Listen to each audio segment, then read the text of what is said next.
We're brothers, we're happy and we're singing and we're colored. Give me a high five. What is going on, you guys? It's your boy Joe Castro, aka Philly Fresco, here with my brother from another big game, James. And it is another episode of Best of Enemies, man. It's the holiday season. It's the season of giving. We were both given L's this past week. The Eagles on a bit of a tear with these losses. We'll get into all of that. But James, how you been, brother? How you doing? First of all, Merry Christmas to everybody. We got our, Christmas is coming up. So first of all, Merry Christmas to everybody on both sides. Hope y'all have a very Merry Christmas. Hope you got everything you want. Hope it's a season of giving. I actually don't like Christmas all like that, but hey, I'm in the holiday season, kind of grinchy because for the loss, but it is what it is. Sure. If you Grinch for one loss, how you think I'm feeling after like I know. It feels like the Eagles will never get it together, but it is what it is. Hopefully this week is when we get it back together. We go against Tommy Cutlet or whatever the hell his last name is. It's going to be interesting. All seriousness, it sucks and it's doom and gloom sometimes on both fan bases after a loss. Both fan bases have those certain sectors of fans that everything's now over because we lost, right? But if we really look at it, this is kind of what you want. At the end of the year, you want the two best teams, which both of us said were the Eagles and the Cowboys, to be in a spot that they can control their own destiny. So now every game matters. Every game, we were looking at this season and like, damn, the Eagles might be resting their players by week 15, week 16. That's not going to happen. So every game matters. It's good for the NFL, I guess. Terrible for us fans. But yeah, the holiday season, it's a beautiful time. I do want to start this off with some good news, even though we went on that tear. Me and James, obviously this show started off as like a draft show. That's what we kind of started doing this as, and then we took it into the season. But we're both going to be at the Senior Bowl this year, so both credentialed, which is awesome. So we're going to be out there on the field. So soon enough, we'll talk in the background, and we'll figure out when we want to actually start up draft talk and everything. But soon enough, we will be getting into draft talk. So we will be out there probably doing shows out there live. So it's going to be a lot of fun. Hope you guys enjoy our content. But I want to start with the Eagles because I always start asking you questions about your Cowboys, and we'll get to that.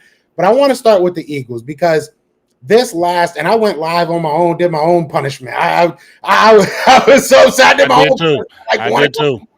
I was so mad. But so, you go on a game that you felt like we should win. At the end of the day, into that game, every play, it was like we're playing ugly. It is what it is, but you got Drew Lock. We're holding down their offense. And then you just get that dagger in the back of a drive on that last drive where Drew Lock just becomes Tom Brady out of nowhere and just demolishes our defense. I mean, there's really no other way of saying it.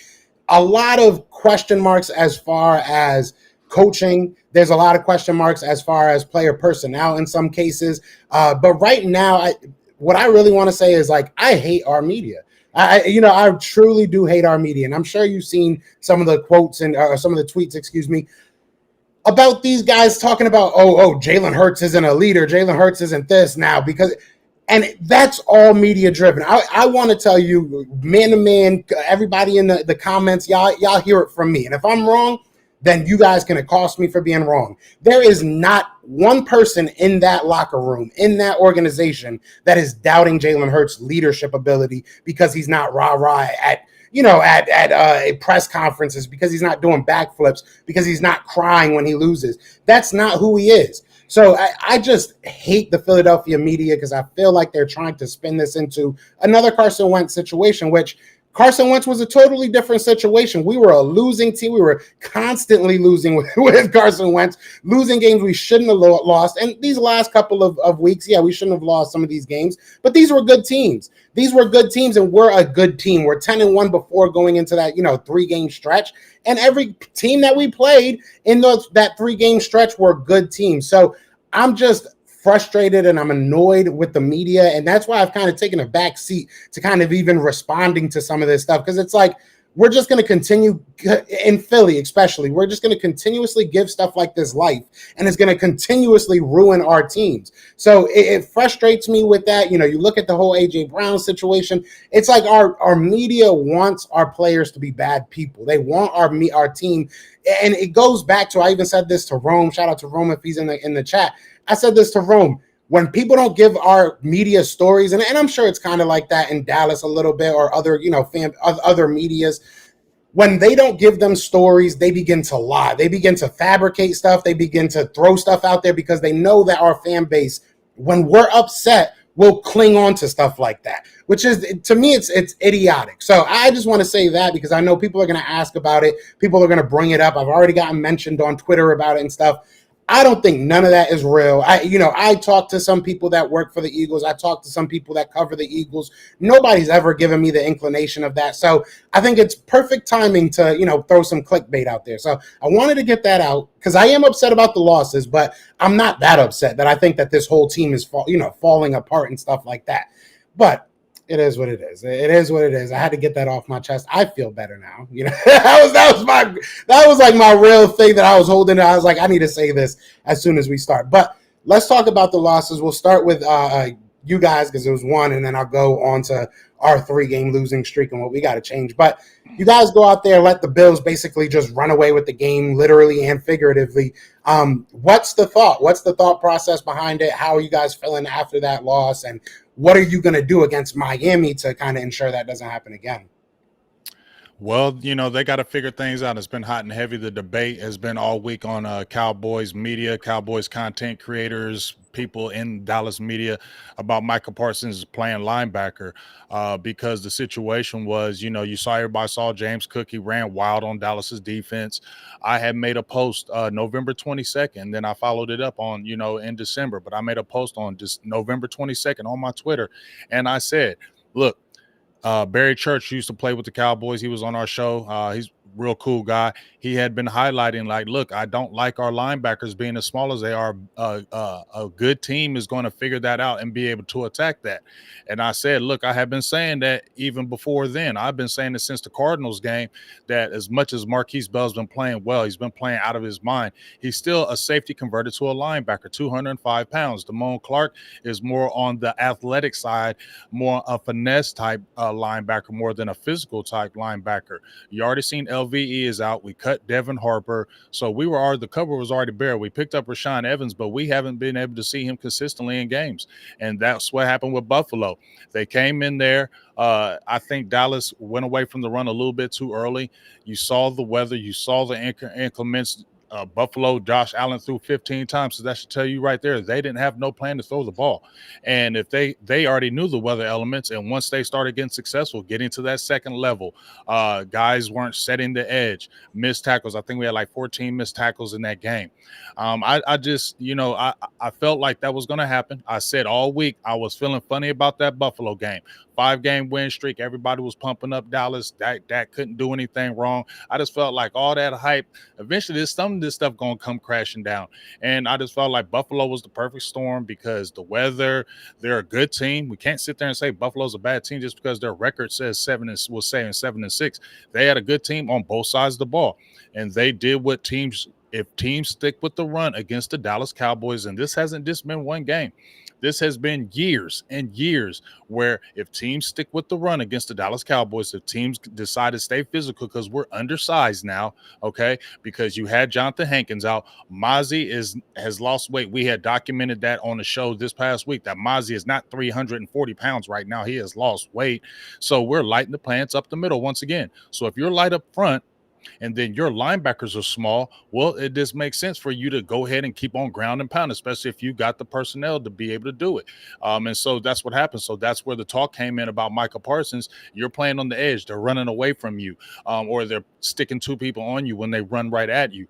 Think about playing maybe some more off-ball linebackers so they can't get a beat on you and you can attack the line of scrimmage in different ways. So I'm not going to sit there and say I didn't know that was going to happen. I felt it was going to happen. Now, as far as Miami, I ain't going to lie, I am nervous about that game because of the speed element. I don't think we're the greatest matchup against them. I know offensively we can match them. We can score, we can throw on them, we can run on them, but this might be one of those shootouts. And the reason why I say I'm nervous because I don't know how this defense is going to react after that game against Buffalo, because this is a huge game for Dan Quinn. This is a huge game for the defense because we had pumped up this defense, vaunted defense. But right now, it's not looking elite. It looks good, but don't look elite. And they really have to prove something in this Miami game. Defensively, I think the offense can do its job, but defensively, they're going to have to show and prove because this is not the greatest matchup. I don't think we have the speed to really match up these guys. So it's really going to have to be Dan Quinn being in that lab, really being on his game, Mike McCarthy really being on his game, because as I told everybody before, that dude, Mike McDaniel, he likes to embarrass people. He likes to make an example of you. And you don't think you coming in Miami on Christmas Eve, Dallas Cowboys, he's not trying to throw up 70 on you guys. So come in there prepared, because if you don't buckle down, it's going to be a bad day in Miami.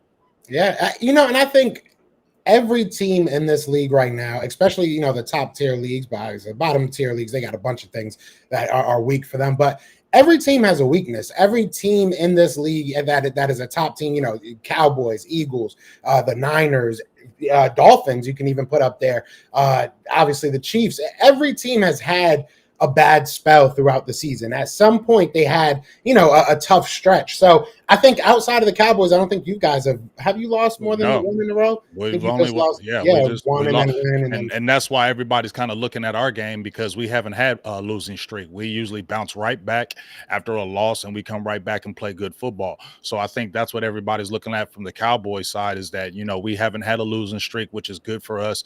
But you also got to look at, you got a fast team coming in. So you can't lean on, we haven't had back-to-back losses and, we bounce back. Yeah, you got to bounce back in a huge way because this is a big game. If you look at the standings, it's not a big game for the standings because this is an AFC team. So it's not going to really hurt you if you're talking about seeding in the NFC. But this, to me, is a psychological game. This is a psychological game because if you come in there and lay another egg like you just did in that Buffalo game, defensively, there's going to be a lot of talk, much like you have a lot of talk right now going in Philadelphia with a lot of doubt. There's going to be a lot of doubt, and there's going to be a lot of talk in Dallas if they get ran off the field again on this defensive side. You got a super chat as well. Shout out to Glenn Capers for the $5 Holly. Said, look at the all 22 film and spotted our flaw on the West Coast in our West Coast offense. Our running backs must get out of the patterns to give Dak options to catch in stride. That is true. But also, I just felt like Mike McCarthy kind of kept it close to the vest because of that weather. We didn't see a lot of motion that we've seen in a lot of games. It just looked like they were kind of like, well, we don't want to make a lot of mistakes, so let's kind of keep it close to the vest. They tried early. It was almost like they were trying for the big play. You're not going to get the big play in that type of weather and those type of elements. You got to chip away. You got to chip away. And that's why I felt like they went away from the running game a little bit too early because Tony Pollard was running hard in that game. He was running hard. It just kind of got away from them. And once they jumped on us early, I'm gonna keep it real. Once they jumped on us early, dog, in that Buffalo game, it just felt like we ain't coming back. You just know, your team and you know how your team plays. And once you saw that losing early, you're like, it's a wrap. Yeah. I mean, I had the exact opposite feeling against Seattle. It made no sense to me. I was like, we've been here a million times, right? Like we've been here literally a million times. But at the end of the day, when you look at what the Eagles have done, when you look at these losses, it really mirrors what you were saying. And I'm not saying this to say like, see, we're better than you. I'm saying this to say that I've been saying this for a while. Utilize that run game. That run game could be so good in Philadelphia. You can get under center so much in Philadelphia. It just made zero sense. It makes zero sense what the Eagles are doing offensively. We are bottom of the NFL and motions. We're the bottom in the NFL of under center plays. We're top in the NFL of using the inside zone, which makes zero sense. Yeah, like a lot of the stuff that we're doing, it's like we're playing to walk down the field, but we don't want to walk down the field. Nick Sirianni said that he wants more explosive plays. He wants to shorten the lengths of drives. It was either Nick Sirianni or Brian Johnson. Either way, to me, it's like you're doing everything to make this game as tough as you possibly can. And it makes zero sense to me. It really does. But I think the Eagles are beating themselves. Don't get me wrong. We've lost to some good teams. Dallas, y'all won. 49ers, y'all won. It is what it is. Seahawks, y'all won. But we're beating ourselves in a lot of ways. I don't feel like we're totally utilizing our roster. We're playing afraid a lot. And we're asking Jalen Hurts to do a lot. So I'm not. You don't think it's your defense though? Because our defense has been bad. Yeah. I mean, you talk about your offense, but right now y'all giving up almost 25 points a game. I think that's connected to our offense, though, to be 100% honest with you, because like you said with the Buffalo Bills game, he only had to throw 15 times because they're running it. It's killing the time of clock, time of possession, being able to kind of give your defense a rest. All these, we just got a first down. Now let's go for a shot. And now our defense that was just on the field, has to go right back out on the field. And we know they struggle. You know that your defense struggles. So why would the thought ever be? And the defense, it's kind of like, I know that I don't like this. I know that this isn't good, but I thought this was good. I thought this was going to be the thing that held us on. And that's kind of how I'm feeling about the offense. It's like, I knew that the defense, after a couple weeks, were not good, right? We're just not good. We don't have the players. Even if we do have the players, they're not playing up to their potential. So we're just not good. I've lived with that, but now it's, how do we mask that? How do we do something that's going to allow us to kind of get past that, right? You're not, at the end of the day, it's hard to revamp, change totally your defense in the middle of the season. It just isn't going to happen. But you can now say, all right, offensively, we know we can play power football. Just run the ball, slow down our drives, try to utilize our offense as an extension of our defense, keeping that opposing offense off the field. That I will never, especially after these past 4 games, 3 games, I should say, I'll never say that our defense is great or they have the potential to be elite this year. I don't think so. But now as a coach, as a head coach, as an offensive coordinator, how do I help my defensive coordinator that I know they're getting stretched, bro? They're getting stretched. And the more that we put him out there, the more that we put our defense out there, the more we're going to look bad. We're just going to lose games. We can't continuously ask our offense to win it in the fourth quarter. It's just not sustainable. It's not. I know you've been saying that for a while, so that probably feels good to hear.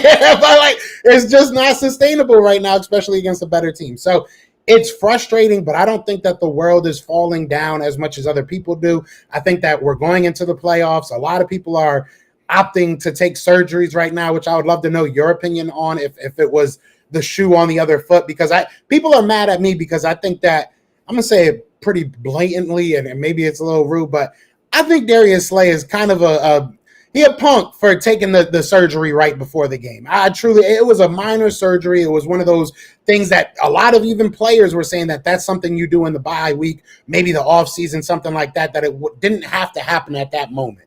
So how do you feel about that? Because I do kind of want to know your opinion on that. If it was on the other side, does it feel like your players are kind of saying whatever, or is it a smart move to do before the playoffs, even though you're kind of on a skid? How would you feel if it was the other way around? Let's say if it was like Trevin Diggs and he had something going on and he did surgery right before the game. Yeah, I would feel some kind of way. I think I would, especially if it was, we need you right now. The defense is struggling. We need your presence out there. You're one of the leaders out there. You're one of the leaders on the defense. So yeah, I would definitely feel that. But also there's another side of the coin that he wants to get better for them playoffs, because he recognized y'all going to be in the playoffs. Y'all going to need me at full strength. The defense is struggling right now, but guess what?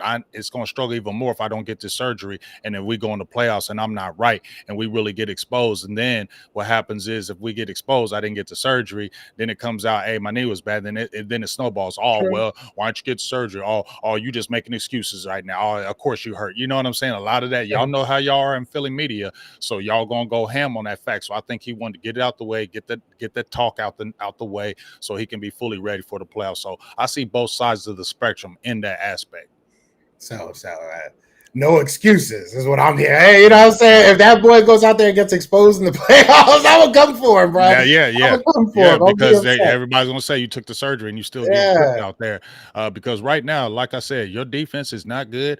Right now, y'all picked up Darius Leonard. We ain't heard he been MIA. We ain't heard from him since y'all picked him up.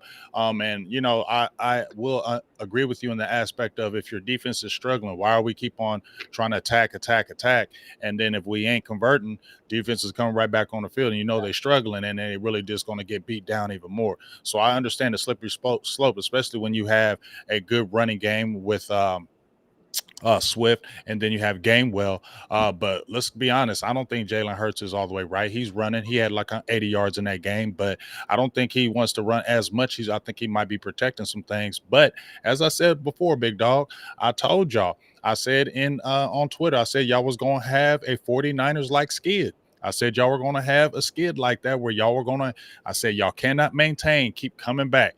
Y'all had 5 straight games where y'all were down 10 points. Y'all had to come back in those games. It takes more energy to come back in games than when you're starting out with the lead. It takes more energy because you have to, if they score on you, now you have to, in your head, you have to score. So there's more pressure. There's more things going on in your head. You have to score. So eventually that runs out. And I think it's ran out, and y'all going to have to figure out a way. But like I said, I don't know what y'all going to do about that defense, dog, because like I said, your back seven is not looking good at all.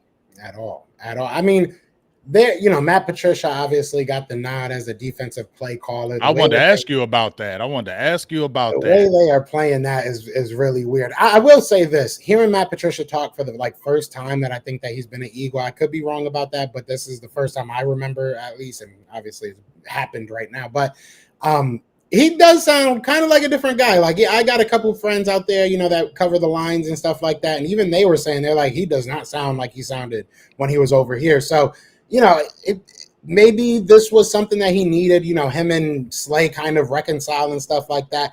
I will say our defense for the better part of that game was not the problem. Our defense was actually doing what they had to do for once. They were making plays. Our young cornerbacks looked pretty good. I liked how they were utilizing our players. It wasn't as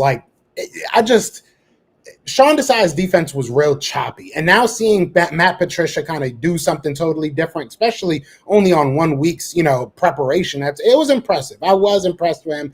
We're all going to remember that last drive, but that wasn't even on. That was on Patricia in the sense that you put James Bradberry in that situation. I will say that. But James Bradberry just got cooked. I mean, it is what it is.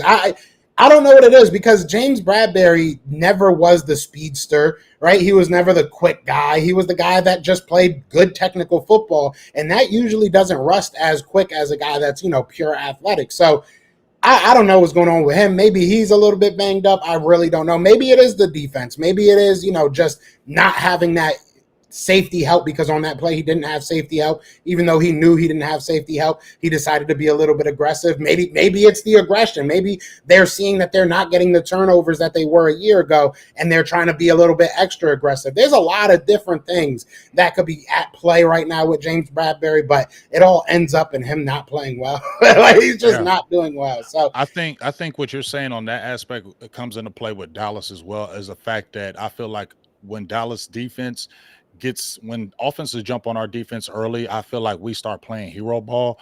We start trying to make big plays. We're getting antsy. We're like, you can just see the team trying to make plays instead of staying disciplined what they're supposed to do, staying in their sets, staying gap integrity, staying those type of things. I feel like the hero ball does come out in some aspects where guys are just trying to make plays, because as I said before, we are leading the league in penalties. We led the league in penalties in 2021. Now we're leading the league in penalties this year. And the biggest thing that I keep seeing is on the defensive side, defensive holding and defensive offsides. We have 29 penalties. We lead the league in that. Defensive offsides and defensive holding. And defensive offsides, we have 15 of those. That's not disciplined football. And we have to play disciplined football if we're going to win games. And I think that's the problem. They try to do too much instead of staying within the concept. But then I think Dan Quinn, he's a stunt master. He loves stunt. And when you see a team just running it down the throat, you can't stunt no more. That's stunting for pass rushing to get after the quarterback when you stunt, when you're trying to confuse those offensive linemen and their sets.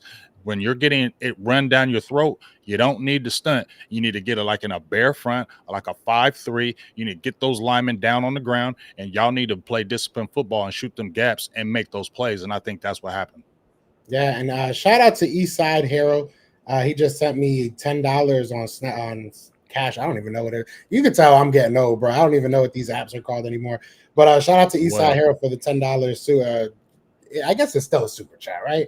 But he wanted me to tell you, go Texans. He wanted me to tell you. So shout out to Eastside Hero for that, man. I appreciate that. That's funny. But yeah, look, at the end of the day, I think that if we took a little bit of Dan Quinn and incorporated it in ours, I think we would be a better defense. And I think you could say probably a little bit of the same, because we are pretty good when it comes to the run game. Not these last couple of days, but it is what it is. So I don't know. I don't know what the Eagles are going to do as far as going forward. I don't know if Matt Patricia is going to be the guy that just takes over the defense. Maybe they want him to be their defensive coordinator next year, and instead of losing him possibly because of everything that happened with the Jonathan Gannon situation, how we lost Vic Fangio, which I'm not too mad about right now. But maybe you look at that and say, let's just lock in our guy now, make sure nobody's going to try and, steal him from us. It's tough. It's tough being an Eagles fan, but I'm not all the way out. I'm not all the way out just yet, and maybe that's my, craziness. But I do think that this is a talented team. I think that they can make it work, especially offensively. Defensively, I said it. I don't know if there's really a fix right now, especially on this roster. Right now, we're down to, I think, Ben Summerlandvin. I forget how to say his last name, but a practice squad linebacker is going to be starting for us against the Giants. It's just like everything that can happen has happened over these past couple of weeks. Now I want to ask you a question. Y'all play the Cardinals, right? Yeah. Nah, but they don't got Josh Dobbs, so I'm not too worried. They got Kyler Murray. They got Kyler Murray. Now I'm already throwing this out there to y'all out there. That's my upset special. I ain't talking about them Giants, but I remember when Joe was like, you lost to the Cardinals. You lost to the Cardinals. You lost to the Cardinals. Be careful, because that's Gannon, who's playing his old team. Funny things happen when you play your old guy. You don't think he ain't going to get up, and especially when we heard all the noise, everybody saying it was his fault that the defense crumbled in the Super Bowl. Gannon sucks. Gannon was trash. You don't think this game ain't going to be personal for him, and you don't think that team wants to show out. So all I'm saying is you better circle that game. Don't come in there playing around with them Cardinals, because I feel like, going to have a vendetta, especially Gannon. And they don't have a great team, but that's an upset team. You feel me? Kyler Murray can play crazy in that game, just like Josh Dobbs did. Nobody was expecting that, but that happened. So I'm just saying, keep your eyes on it. I said it before the season when we were doing our schedule predictions. I was like, I don't care what our record is, we better beat them. We better whoop they ass.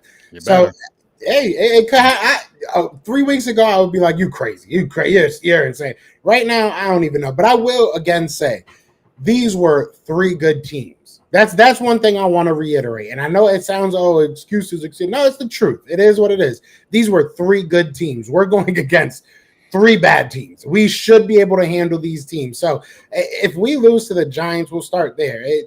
They better not lose to the Giants. Tommy DeVito, if he's going to be the one playing, we better get him. We better get him down. We better make sure that we dominate Tommy DeVito.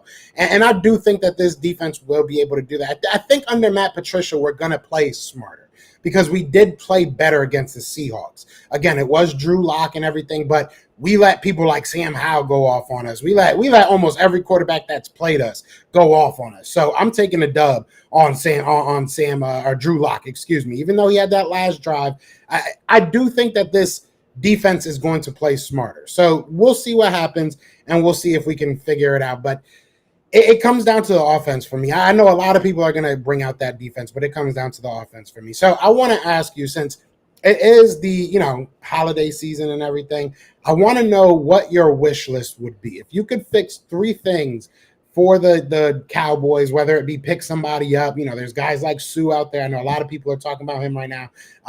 If you could fix 3 things, what is your 3 item wish list for this holiday and going forward for the Cowboys? number one, that run defense, even though we haven't allowed a 100-yard rusher, that's deceiving. Just like I told people before, our run defense is deceiving. When we're letting teams average under 100 yards, people are like, oh, we got a good run defense. Now it's just teams that haven't decided to stay with the run. But that would be my number one, to be able to be stout against the run. My number two thing, physicality.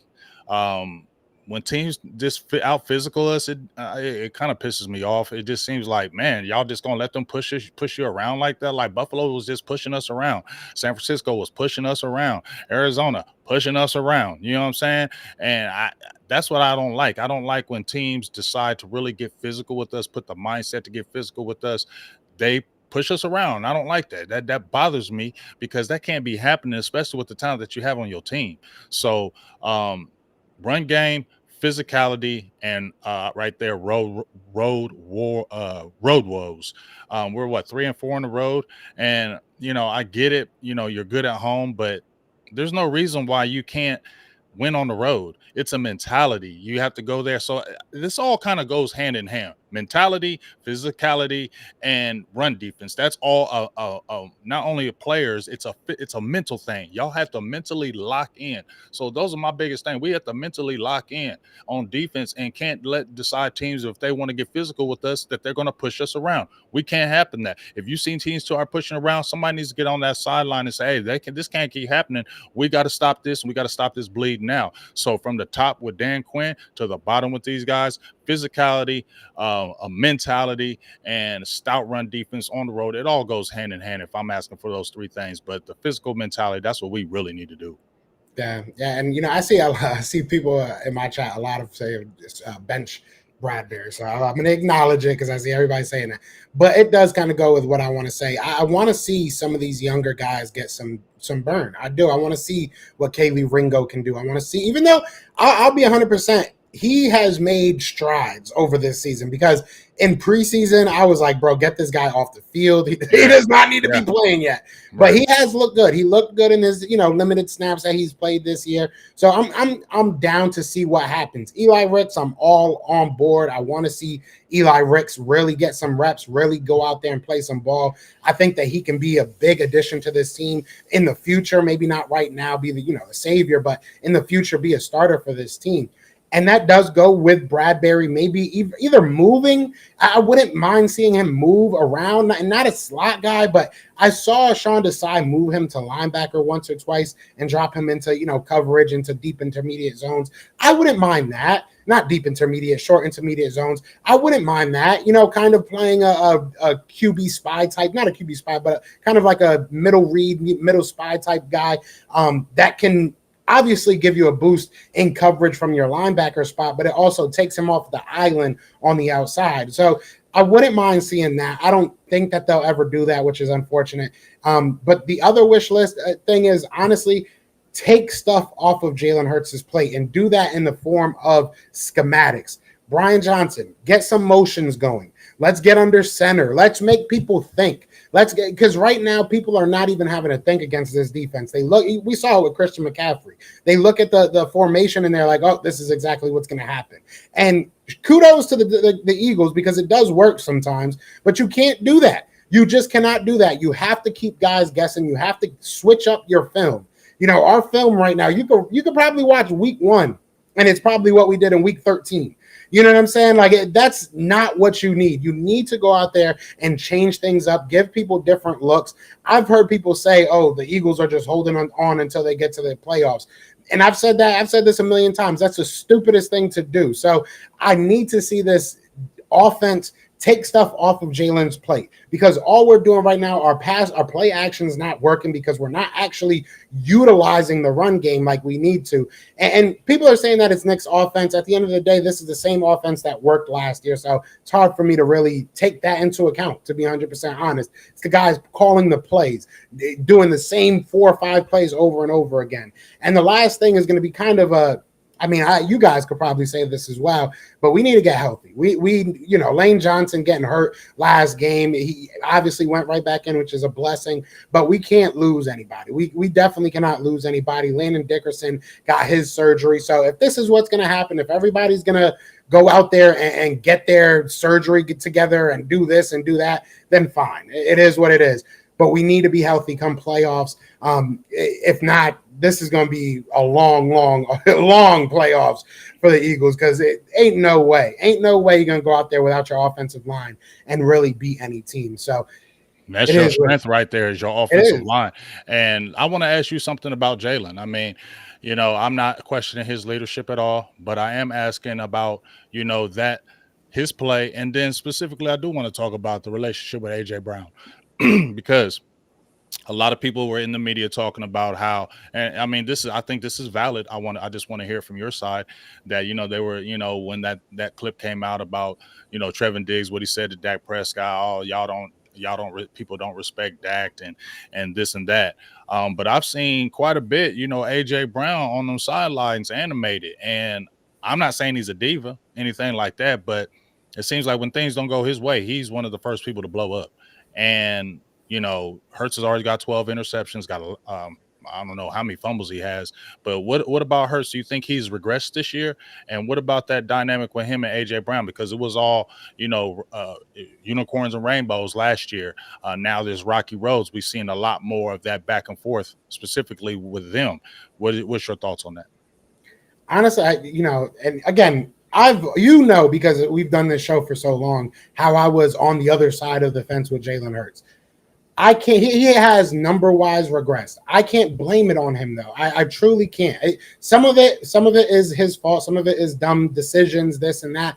But we are not utilizing the full field. We're not putting anybody over the middle. We're not, so all he has is guys on the outside. So, of course, he's going to throw it to A.J. Brown. I'm not too worried about A.J. Brown as far as how he is. He's animated. Jalen Hurts isn't.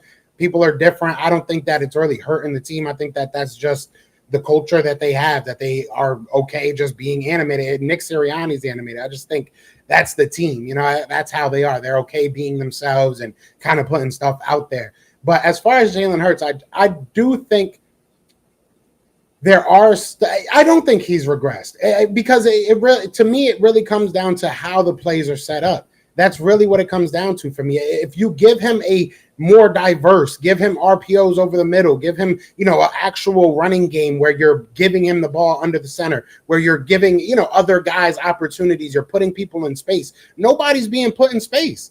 Literally, nobody's being put in space. It's a bunch of one-on-ones on the outside if you're lucky. And outside of that, he has no other reads. You have your running back maybe, but it just, to me, it's just not a good offense. And I think that's what this is really the product of. So, yes, there's a million plays this year that wouldn't have happened last year. But when you look at last year's offense, while it may have been Nick Sirianni's offense, it was more diverse in how things were moving. People were moving around. We were under center. We were giving people other looks. So it's hard for me to really fault Jalen Hurts, because if you give him a competent offensive coordinator or a competent scheme, I think we've all seen what he can do. So, and I can even kind of put it on what happened with you guys and Kellen Moore. Kellen Moore was very predictable, and it hurt Dak Prescott. I think that's what we're seeing with Jalen Hurts right now. So it's hard to say that he's regressing. He's still only 25 years old. I think that he'll get better, but he needs a better offense. He needs more options. There's not really any options. It's like if Jalen Hurts, if AJ Brown's not, free on the outside, if you don't want to just throw it to him and hope, then run the ball yourself. If not, then there's really not much we do. Bubble screens. Do you think that's indicative on Jalen Hurts, though? Because we're hearing the noise out there that he's more of a one read guy. And if, let's say, the pass pattern goes to AJ Brown and the read is gone, do you feel like he leaves that pocket a little too early? Do you think he's not scanning the field properly and he's not looking for other people as much because, the field, he's not seeing the field fully as well? I don't think that he's it's an indictment on him. I don't, because we saw what happened last year. We've seen games. That was last year, though. Even this year, we've seen games where he's taken over and been a very good, very damn near elite passer with the football. I can go through film and find, him getting to his second, third read on occasion. I won't say that it happens every single play. Is he the best, most cerebral quarterback in the pocket? I wouldn't say so. But this year, he has definitely gotten better, in my opinion, and statistically as an in-the-pocket passer. He's gotten worse outside of the pocket, which is kind of weird. But so I don't think that it's an indictment on him. I truly do. And I know people are going to be like, it's a broken record. Excuses. But I truly do think that it's on the lack of creativity from this offense. Like, yeah, I promise you, if I said, in the chat, give me the 5 plays we run, and everybody would say the same 5 plays. We run the same 5 or 6 plays. It just doesn't make sense. And there's drives where you see what we could be too, and that's what's most frustrating, because there's drives where we're like, all right, let's give it to Swift a couple times. All right, now Jalen, now hit him with a play action and you got a wide open guy. All right, now we got this going. Now move this guy and you got a wide open guy. And then they go right back to what they do before and do a bubble screen with Devontae Smith blocking. It just doesn't make sense. Stuff doesn't work and they continuously go back to it. Kenny Gainwell in the red zone, it just does not make sense.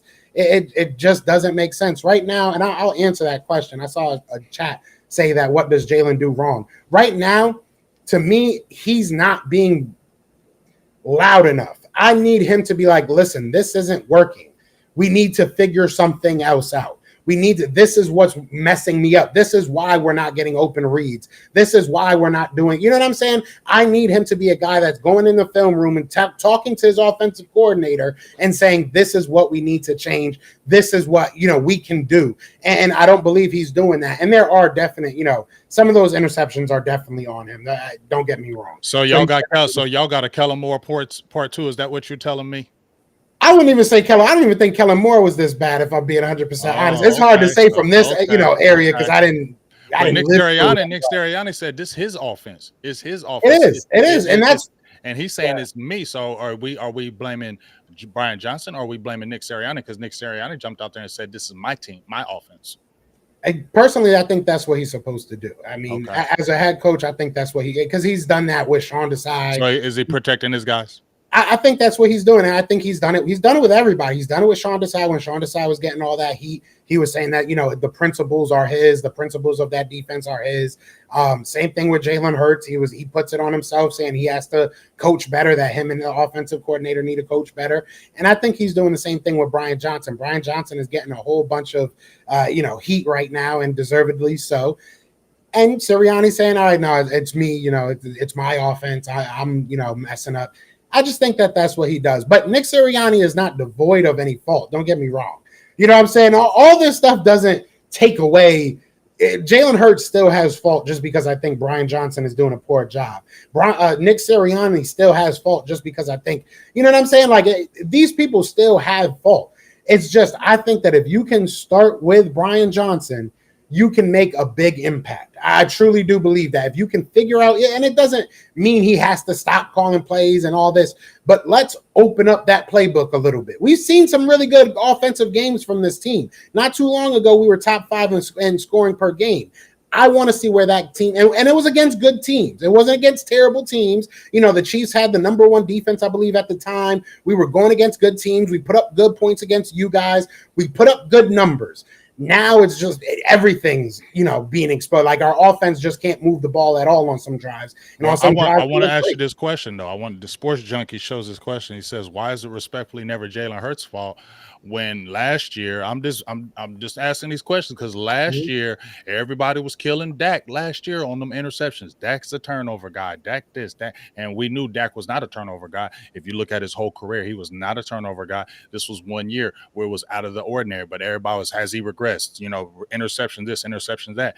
Now we have a situation where this is Jalen Hurts' first year of double-digit interceptions. He hasn't had it the other 2 years he started. He has 12 interceptions right now. I think 6 lost fumbles. And so how come we can't talk about the interception thing with Jalen like we were talking about? Oh, we can.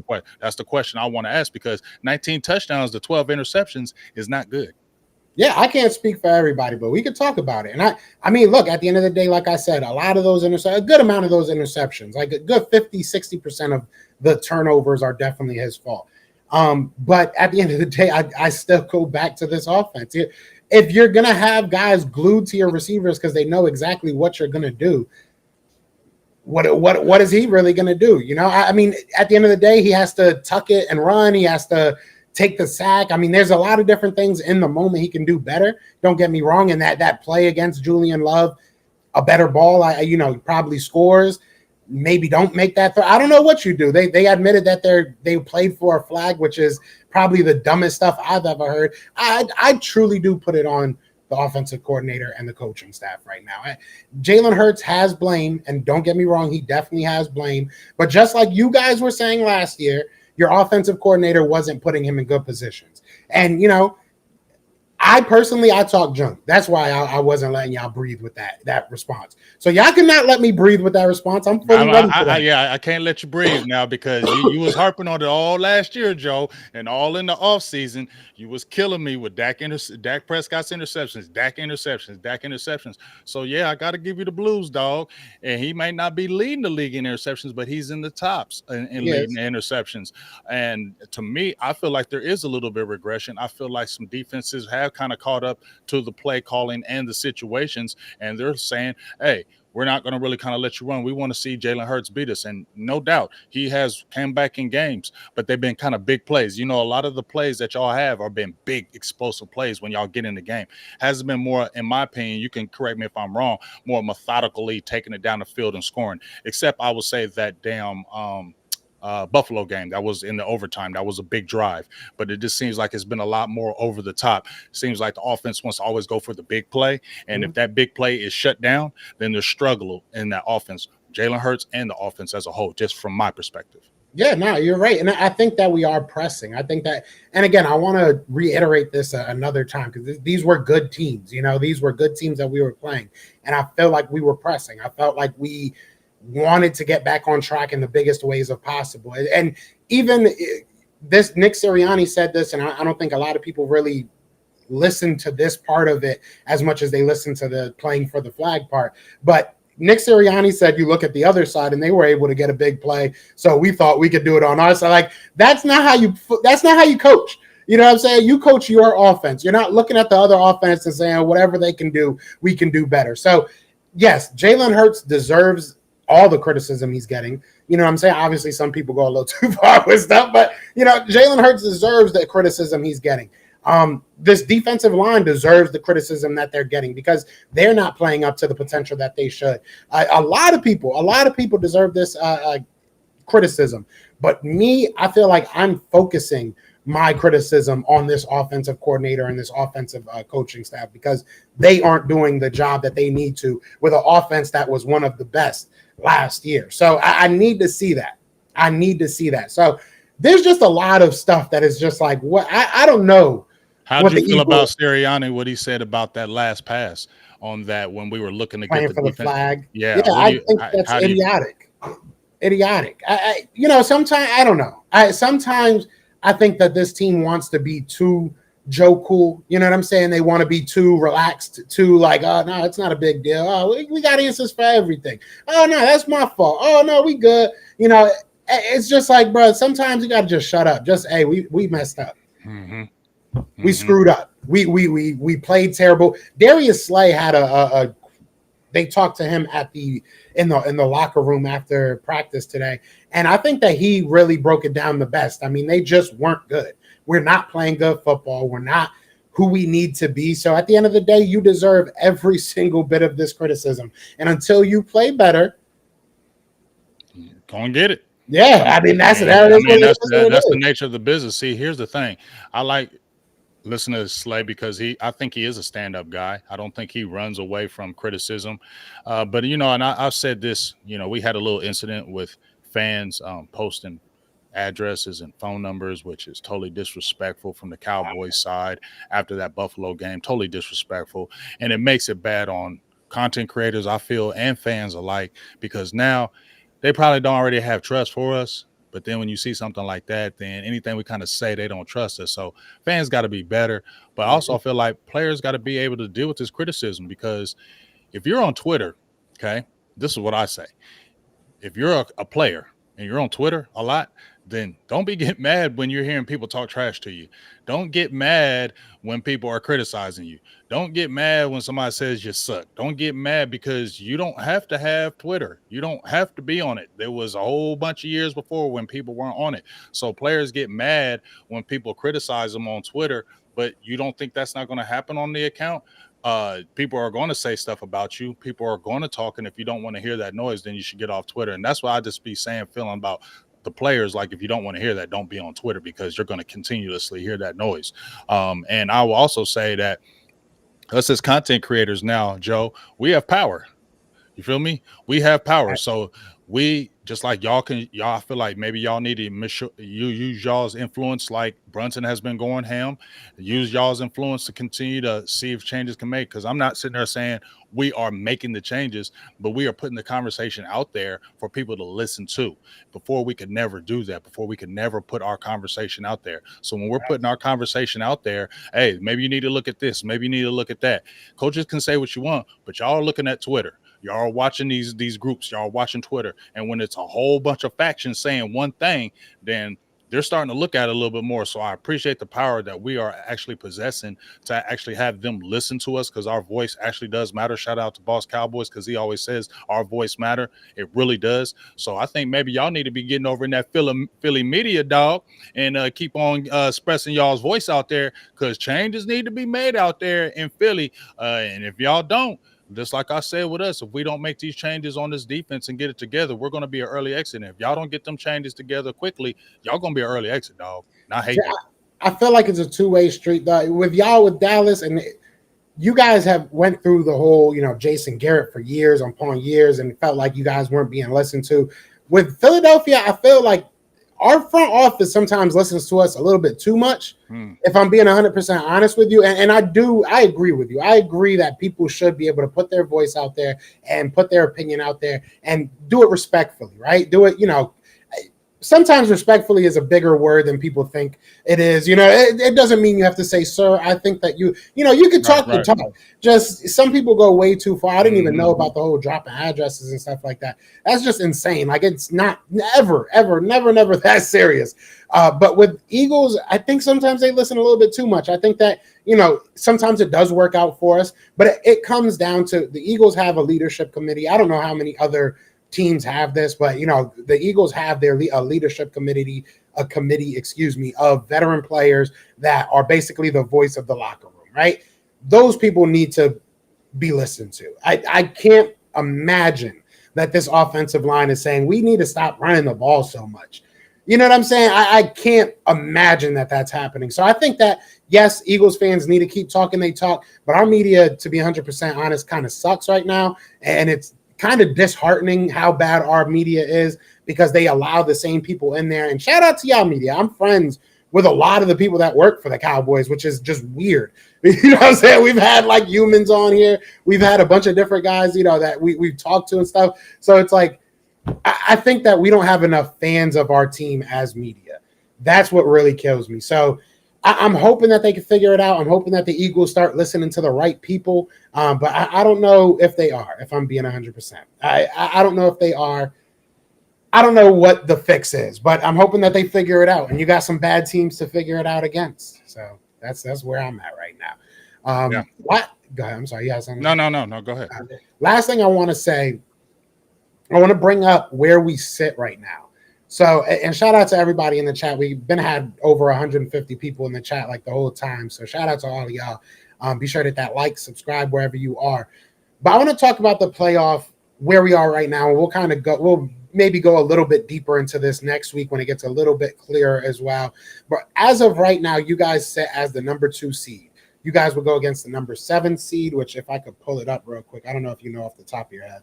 I don't know if it's like Tampa Bay or we would play Tampa. Okay. So I know we played Tampa, but hold on, I have yours. I promise I know what it is. Would it be the Saints or Green Bay? I think it's Green Bay. Yeah, it might be Green Bay, and that's my guy say. Rams. Rams. Okay. Rams. Yep. Rams. So right now it says Yep. Vikings. Sure, I think it might be the Rams because that's what everybody was talking about. The Rams, that's not people don't want to play them again. But Because you would be at the Rams are looking pretty okay, high. yeah, yeah. It says Um, Revel. They know it. He says Tyrone says Rams. I think it's Revel says Vikings. Vikings. Okay, if it's So the Vikings, Vikings would be number 7 right now because they're 7-7. The Rams with that win last night, they're at 8-7. So they okay. would technically obviously that could change. That's why I said next week we'll go a little bit more in depth on that. But so I'd as rather it the Vikings stands, than the damn Rams. just about to say, so as it stands right now, the Cowboys would be going against the Vikings. Obviously, that would be in Dallas, and the Eagles would go against Tampa Bay, and that would be in Tampa. Ooh, So we already played them. I wouldn't be mad about that. You know, I And live in Tampa. yeah, So yeah. I wouldn't be mad. Baker's hot right now. Baker's hot He right is. now. You He know. was hot he was undefeated when he went against us the first time. I Yeah, think that I we don't can trust beat no them. damn. I don't trust no damn Baker Mayfield. Yeah, I think we can beat them. But I want to know: do you think that would be the best road for you? Because you would basically go against the Vikings, and then if you win that game, you would go against the lowest seed that won. So it might be the Rams, it might be the Eagles. Yeah, I'm definitely with that. You know what I'm saying? I'm not mad at that. I definitely, you want that one. I think we need to at least get one home game. And that's where I want us to stay because I feel like giving us one home game, because we're not going to get a home field advantage throughout the playoffs, but giving us that one home game, we need that. I think we need that because we're undefeated at home. I think we can really get electric at home, have a big victory that could carry us to the next game, especially if we have to go on the road against y'all. But I like that road. I definitely like that road. Playing the Vikings, we kind of have their number. I feel like we would not beat them handily, but I definitely feel like we would beat up on them. And then if we had to go against y'all, I'm definitely welcome that because I like how we played you guys in the first matchup. That was a key game to me, how we played against y'all in Philly. We had a very good performance. Obviously, we didn't like the outcome of it, but we should have won that game. I'm gonna still stand on that. In my opinion, we had opportunities to win it, and we kind of dropped the ball at that. So yeah, I definitely have no problem playing Minnesota at home and going and playing you guys again, because I definitely would love to eliminate y'all out the playoffs, and us being live. Oh, that would be sweet. And I hope we I get mean, them that would Niners. be I at hope we home. get them Niners at that. And that would be in Dallas. If you guys Ooh. were to be the number 2 seed, it would be Philly Well, going to you. well, So aren't that y'all would aren't y'all definitely be a aren't y'all still ahead of us because the tiebreaker? I think you technically got. right now we're not. If we win out, we would be. That's But what I'm right saying. now we are not. If, Yeah. if we both win out, you guys are going to get the tiebreaker Yeah. because of the strength of schedule. But like I said, I'm still circling that Arizona game. Y'all keep on talking them Giants, y'all. Y'all keep talking them Giants. If No, we I'm lose to talking them Arizona, I'm talking them Cardinals, y'all. Y'all remember this? Y'all remember this video? Y'all remember this conversation? Because I feel like Joe was talking about them Cardinals early, and I'm telling you, I have a good feeling about that Cardinals we're gonna game, blow them dog. out. We're gonna Okay. blow them out. This is the turnaround right here. I don't We're believe it. getting people. We're I getting don't people believe it. healthy, and by playoffs, that's what all I gotta say.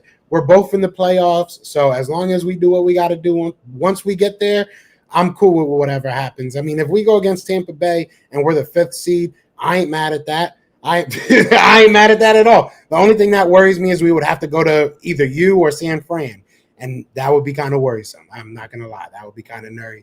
That would be scary. That would be scary, especially in the playoffs. But we'll see what happens, man.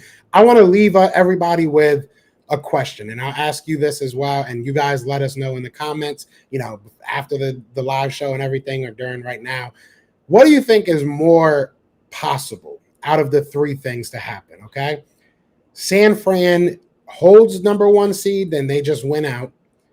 Dallas Cowboys or the Eagles end up taking the number 1 seed from San Francisco, because they would need to lose a game, and then it would just come down to either of us, right? Or the Detroit Lions somehow sneaking up and going into that number 1 seed. Which of those 3 you think is most probable?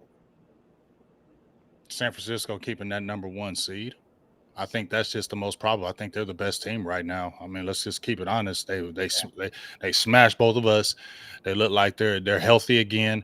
They look like they're hitting all cylinders right now. So I think San Francisco is going to stay that number 1 seed, and everybody who wants to go to the Super Bowl is going to have to go through that realm right there. Which, you know what, I don't care. You know what I'm saying? I want San Francisco again. I'm tired of them. They are a damn good team, but I still feel like we can beat them. And I want that challenge again. And I feel like Dallas should not run away from that challenge. You got to eventually slay the head of this dragon. And I've been talking about dragons. We got to eventually slay the head of this dragon, man. And we can't let them have our numbers. So yes, I know a lot of people. Oh, I want to go to San Francisco. No, I want them.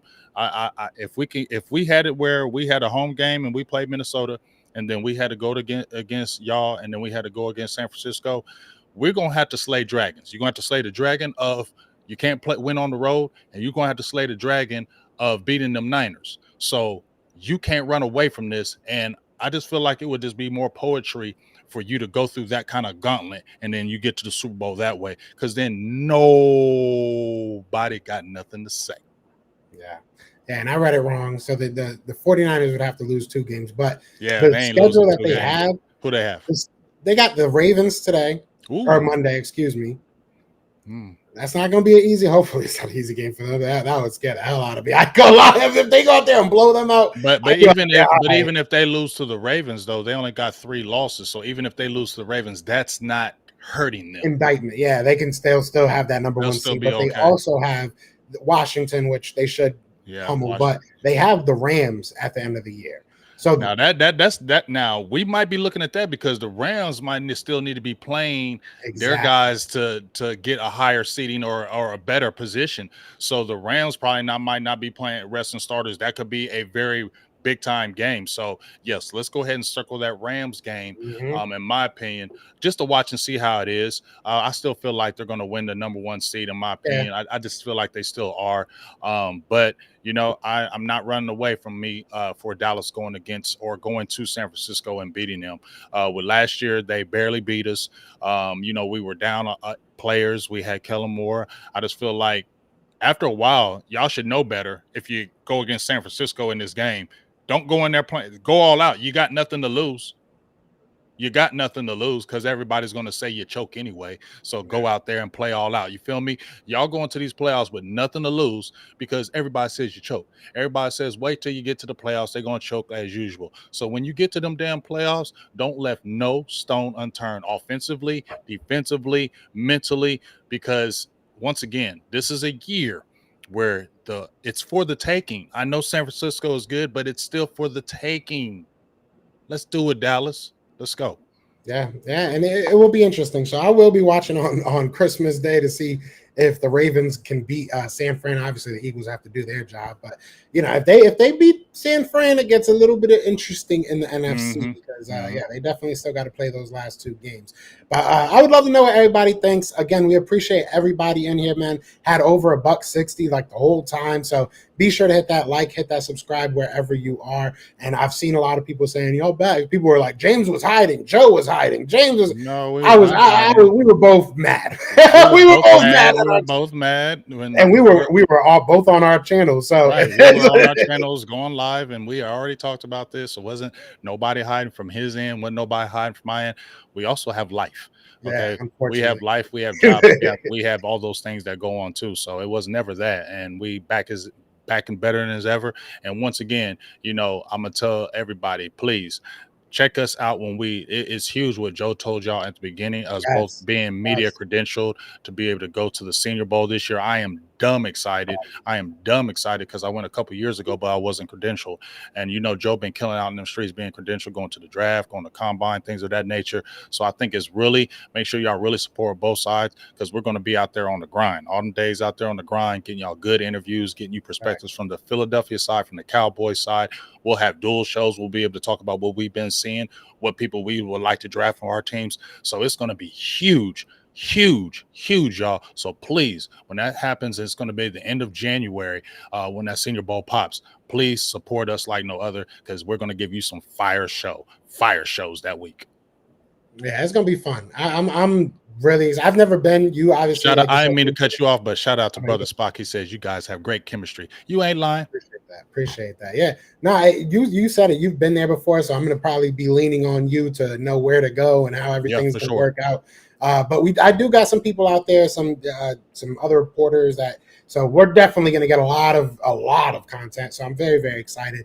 But other than that, y'all know what it is, man. I appreciate y'all. You guys have an amazing holiday season. You guys have whatever you celebrate, however you celebrate it, make sure it's with people you love, people you appreciate, and I'm sure me and James are going to be doing the same. You got anything you want to say to these beautiful people before we get out of here? No, just shout out to all the crowd. Like I said, we were holding really good crowd today. Really appreciate for y'all jumping back in. And like I said, continue to support. Big playoffs getting ready to come up. Support when we go down to that Senior Bowl. That is going to be fire. I'm really pumping that up because that's going to be fire.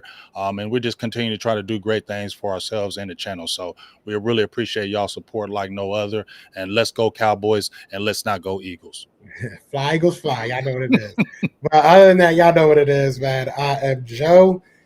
That is James, and we are the credentialed best of enemies. Peace. We're brothers, we're happy and we're singing and we're colored.